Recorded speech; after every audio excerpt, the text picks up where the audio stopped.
This is Bob Oliphant from the Westford Historical Society and Museum, bringing you episode 51 of Season 3 of the Westford Wardsman podcast. The Westford Wardsman newspaper was part of Turner's Public Spirit, a weekly newspaper in Ayer a century ago. In this episode, we'll be reading the Wardsman for the week ending Saturday, December 17th, 1910, and I'll elaborate on what was happening in Westford that week. The week starts with the Westford Center section. Mr. and Mrs. Frank C. Wright have been attending the State Grange at Worcester this week, and Warren Carkin has been supplying Mr. Wright's place on the mail route. The next section is entitled Banquet. For the sixth consecutive season, the annual banquet of the Congregational Church, that's the church that was on Lincoln Street in the building that's now the CPA, which is the social for December, took place on Wednesday evening.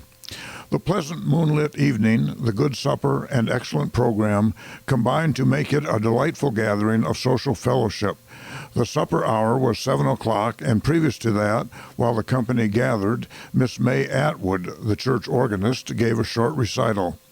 Promptly at the appointed hour, adjournment was made to the long tables set in the vestry, and they presented an attractive appearance with their array of good things. The menu consisted of chicken pies, mashed potato and squash, celery, rolls, coffee, cranberry jelly, pies of all kinds, sherbet, cake, and fruit. A simple but effective decorative scheme in the Christmas colors of red and green was brought about with hemlock, red crepe paper, and vases of red and white carnations. Fully 125 people were seated at the table.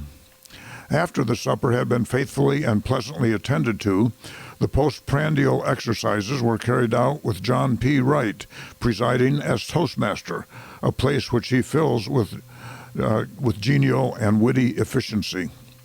The first number was a song, Christmas Greeting, by Mr. Charles D. Colburn, after which Harvey B. Green of Lowell, President of the Board of Trade and Chairman of the Park Commission, was introduced, who spoke most practically and interestingly on, quote, parks and playgrounds, end quote, sketching their development from the primitive village common, or green, to our present metropolitan park system and state reservations, and finished by outlining what has been accomplished in this direction in our own nearby city of Lowell. At the close of Mr. Green's talk, Miss Winifred Burnham sang Sweet Bird of Spring, after which Principal Dexter Coggeshall of the Academy gave a most enlightening talk on industrial education in the public schools. The next speaker was Arthur Hildreth, who gave a paper in industrial chemistry, a fine subject finely treated. This was interspersed with a solo by Edson G. Boynton, "'Neath the Pines of Maine." The Toastmaster then introduced Reverend H. L. Packard of the Congregational Church of Littleton, who addressed the gathering briefly and to the point on, quote, men and the church, end quote. At this point, Miss Pond of the Parkerville School sang a winter lullaby. Pastor of the church, Reverend David Wallace, spoke briefly on themes, and the last speaker was Leonard W. Wheeler, who gave an original skit on local happenings, demonstrating to his hearers the observant mind and a love of humor often found with quiet people. A quartet consisting of Messrs. Boynton, Osgood, Blaney, and Day gave the closing number of the program, entitled Good Night. The newly installed dumbwaiter fully proved its efficiency and demonstrated to the wisdom of its installation. Next, we come to the About Town section. C.R.P. Decatur, who lived in the Pelatiah Fletcher House on Lowell Street, that is still one of our really nice antique homes, has bought a tract of lumber and wood of Charles E. Walker near Tadmuck Brook. The brook will have to become swollen or the lumber shrivel if it is planned to raft it towards larger rivers. Edmund B. Whitney has bought a building a building lot of Amos Poley on the Lowell Road near land of George C. Moore. A house is expected to shade a part of the lot when present plans get out of the shade. Those having potatoes to sell or buy will note that prices have not yet been affected by roasting to death of 60,000 bushels of potatoes and 6 potato houses at Caribou, Maine, early Sunday morning. The smoke was dense and immense, and the wind, northeast, and Westford thought they smelled a glimpse. One of the several boys of Joseph T. Richardson is reported ill with typhoid fever at his home on the Lowell Road. The basketball academy team and friends held a successful doll ball dance on last Friday evening with a young ladies orchestra from Lowell furnishing the music to tempt the feet to action. The matrons of the evening were Mrs. Homer M. Seavey, Mrs. Alma Richardson, and Mrs. Elizabeth Hamlin. Amos Poley is getting out lumber for a new cow stable to be 50 feet long. It will be for cows only, and germs will be prohibited. The next paragraphs are on the Farmers Institute. The first Farmers Institute of the season will be held on Wednesday, December 21st at Lowell in Oddfellows Hall, Bridge Street. The morning address will be poultry for small city lots and small farms. In the afternoon, Mrs. Maddox of Foxborough will give the address subject to be announced. Surely the institutes have started out with a preponderance and encouragement towards the larger view of life and larger opportunity for women. This is as it has got to be or continue to wither. The next section is called Dedication. The old parish church looked in many respects last Sunday afternoon with the large congregation like the olden days of the one church. The dedication of the memorial window, the gift of Colonel Metcalf in memory of his mother, Nancy Elizabeth Metcalf, was appropriately celebrated. The window is perfect in the blending of beautiful colors. The subject represented St. Elizabeth leading a child through the path of life is most fitting as a memorial to Nancy Elizabeth Metcalf from her son. The window still is there. It's quite a beautiful stained glass window behind the altar at the First Parish Church. The exercises commenced at 2:15 with an organ recital of appropriateness for the occasion by George R. Smith of Lowell, the organist of the church. The choir sang Still, Still with Thee, with solos by Miss Gertrude D. Fletcher, soprano, Mrs. H. M. Seavey, alto, and Edson G. Boynton, bass. Albert E. Prescott sang with an inspirational effect, A New Heaven and a New Earth, from The Holy City. Especially charming was the duet, The Lord is My Shepherd, from the 23rd Psalm, sung by Miss Gertrude D. Fletcher and Mr. Prescott.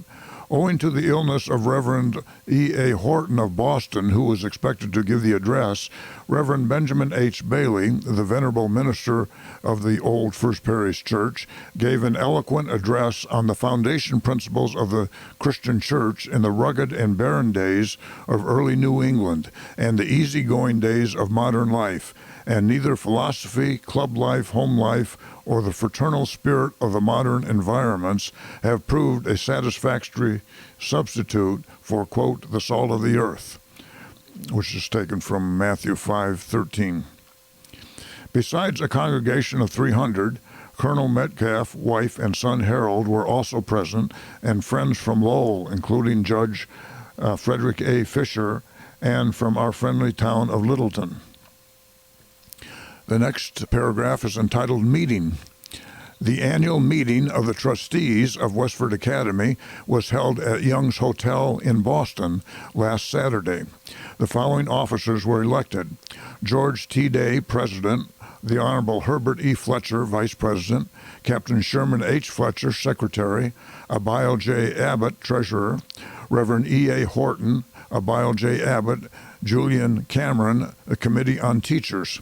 The Committee on Catalog of Former Teachers and Students reported that the work of preparing this far-reaching history by Mrs. George T. Day will be ready for printing early next spring. This catalog should make an inspiring appeal to all lovers of this old, sturdy institution to bring forth intellect. And that catalog was published in 1911 and is a wonderful resource for Westford history research. The next section is the Forge Village section. Miss Priscilla Bennett, who, since the death of her father, has been visiting with her sister, Mrs. August Myers of Boston, has returned home. Napoleon Lecleve, while engaged in work in the mill of the Abbott Worsted Company, severely injured his arm on last Saturday morning.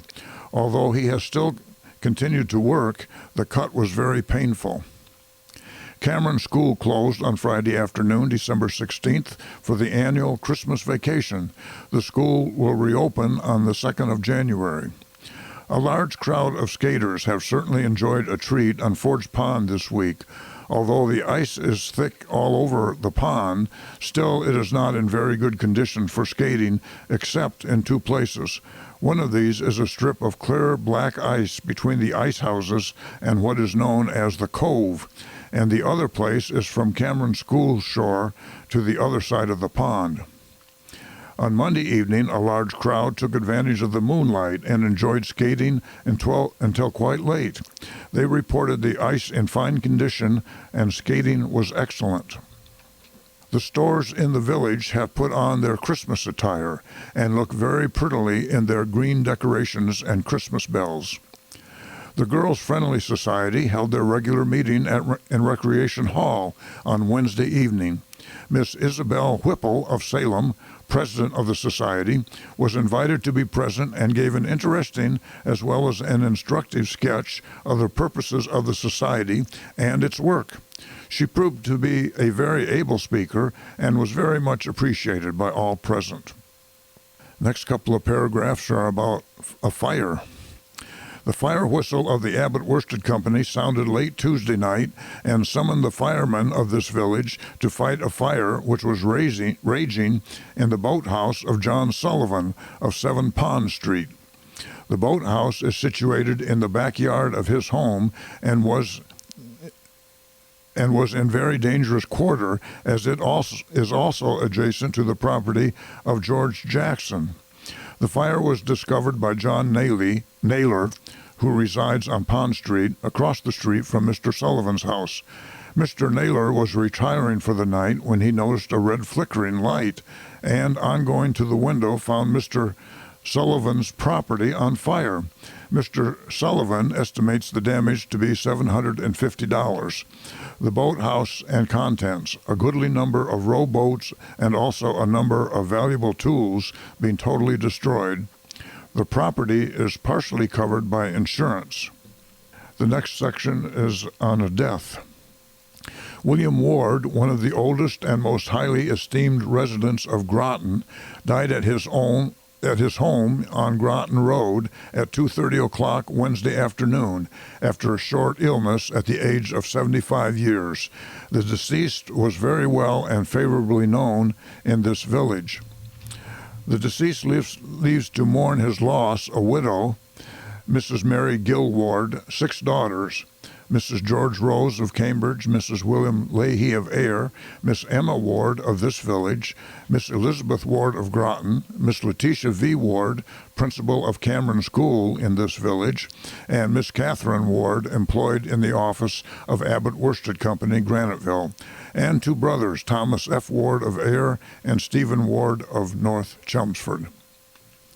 The next section is the Westford Center section, spelled C-E-N-T-R-E. While linemen were removing some useless wire shortly after noon on Tuesday, a wire struck the telephone cable and the trolley wire at the same time. The repairmen had 14 wires to get into order again. The moral of this is, if you must touch the trolley wire, don't touch anything else at the same time. We note the recent death of Abel C. Whittier at his home in suburban Boston at an advanced age. Mr. Whittier formerly owned the Neshoba Farm, now owned by O.A. Foster. He was instrumental in developing the Neshoba Springs, located on the place to considerable of a commercial enterprise.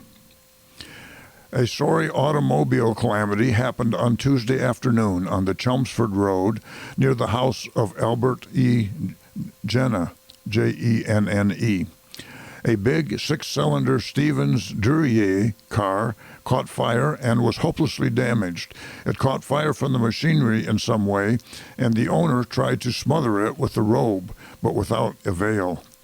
Help was summoned from town by telephone, and J. Herbert Fletcher and Robert Prescott responded with the fire extinguishers, but it was too late to do any good. The fine car was reduced to a veritable junk heap. It was valued at $4,000 and owned by J. H. Mills of Lowell. A new set of shelves have been installed in the conversation room at the library for the newer books.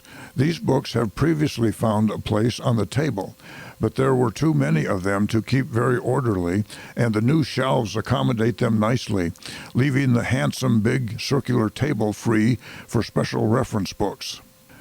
The next section is the Tadmuck section. The Tadmuck Club the Tadmuck Club session on Tuesday afternoon was in its usual pleasant quarters in Library Hall. There was a good attendance, and the subject for the afternoon was a continuation of the general subject for the season's study of Spanish North America, with Louisiana as the special topic. And it was clear that what was meant by Louisiana was what we referred to as the Louisiana Purchase.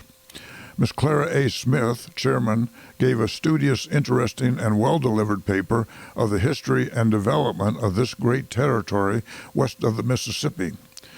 Miss Smith also read a paper prepared by Mrs. George T. Day of her personal recollection of a trip to Santa Fe some years ago.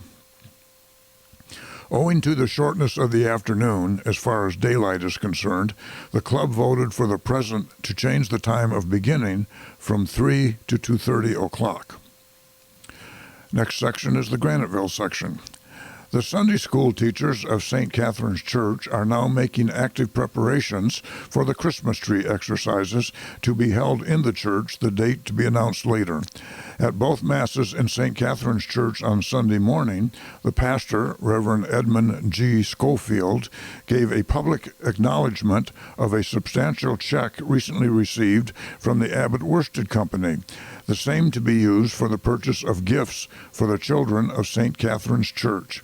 Father Schofield was profuse in his thanks, not only for the presentation of the check, but for the spirit of generosity that prompted it. He extended the sincere thanks to the donors, saying that the names of Abbott and Cameron should long be remembered by the people of St. Catherine's Church. Mrs. Wesley A. Hawks has been on the sick list for the past few days and is now under the doctor's care. Henry Smith and Alfred Prynne assisted in a musical way at the dedication of the memorial window in the Unitarian Church in Westford Center on Sunday afternoon. The ice on the mill pond is now perfectly safe owing to the recent cold snap, but the skating has been very poor owing to the surface being covered with snow. It is reported that the skating on Forge Pond is excellent. The Sunday school children of the M.E. Church will hold their annual Christmas tree exercises in the church on Saturday evening, December 24th, and the committee in charge have already begun preparations for this important event. The members of the Epworth League will have general charge of the Christmas tree festivities this year and promise a very enjoyable time for all, particularly the children. The next paragraph is called Interesting Meeting. The members of St. Catherine's Temperance Society held a very interesting and well-attended meeting in their rooms on Monday night.